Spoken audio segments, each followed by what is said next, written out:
Oke, video ini nggak dibuat untuk nyuruh kamu kuat, tapi buat ngajak kamu berhenti diem di tempat yang bikin kamu capek terus. Karena kadang, kita tuh nggak sedih karena hidup kita jelek.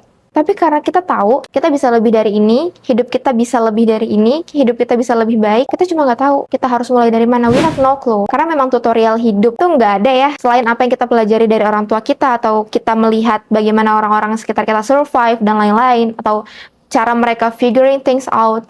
Nggak ada tutorial hidup kayak di umur sekian tutorialnya seperti ini, seperti ini, seperti ini. Oke, so let's talk about it right now. Siapa yang kangen aku? I'm sorry guys. Hello everyone, welcome back to your virtual bestie. Exactly, Jingas Jive. This topic sounds a bit serious.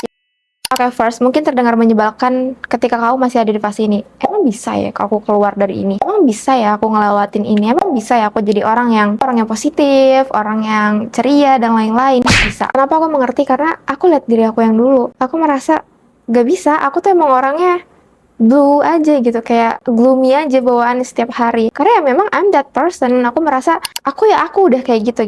Dan yang pertama perlu kita sadari adalah kita tuh punya kendali penuh atas hidup kita sendiri. Jadi dulu ketika aku selalu merasa kok aku tuh rasanya capek banget ya, padahal aku tuh nggak do too much, aku nggak ngelakuin banyak hal, aku cuma ngelakuin hal-hal yang perlu, tapi rasanya capek banget gitu. Dan selalu merasa kosong walaupun aku achieve something, dan selalu merasa stuck juga. Terus akhirnya aku mikir, apa karena aku lepas kendali dari hidupku sendiri ya? Kenapa pertanyaannya, walaupun kita tahu kita bisa mengubah hidup kita jadi lebih baik lagi, kita bisa jadi lebih baik lagi, kita tetap di tempat yang sama, kita tetap stuck. Karena mindsetnya, karena pikirannya, dan karena kadang rasa stuck itu nempel banget di kepala. Ya udahlah, aku emang seperti ini, mau gimana lagi? Dan itu yang paling sering ngunci kita di tempat yang sama, cara kita mikir. Karena gini deh, kalau misalnya kita aja udah mikir duluan, yaudah gue emang kayak gini, enggak, gue emang gak bisa berubah. Gimana caranya kamu mau melakukan hal itu kalau kamu aja udah langsung nyerah di kepala kamu? So please, buat yang mikir kayak pikiran gak sepenting itu, mindset gak sepenting itu, penting. Karena kamu gak akan mau gerak kalau kamu aja mikir duluan, kamu gak bisa ngelakuin itu. Ya udah, ini gak akan works di aku. Soalnya untuk beberapa momen buat aku yang dulu, aku tuh sering kali stuck bukan karena masalahnya besar banget, tapi karena aku udah terlanjur mikir gak mungkin itu works di aku, gak bisa. Jadi ya kadang yang bikin kita stuck itu bukan karena masalah kita besar banget, tapi karena mindset kita terlalu kecil. Kita udah terlalu underestimate diri kita, kayak I cannot do that, kayak udahlah aku emang kayak gini. No, stop mikir seperti itu kalau kamu masih punya pemikiran yang sama kayak aku yang dulu. Stop kebiasaan nyerah duluan padahal belum benar-benar mulai. Jadi kamu tuh bisa kok switch hidup kamu seketika ketika kamu switch pikiran kamu. Dan stop ngeluh kalau misalnya kamu masih merasa enggak deh, kayaknya aku nggak bisa switch hidup aku gitu aja. Karena kamu nggak ngelakuin apa-apa, kamu aja bahkan nggak mau merubah pikiran kamu sendiri. Jadi stop ngeluh kalau hidup kamu jelek, kalau hidup kamu sengsara, kalau diri kamu gimana,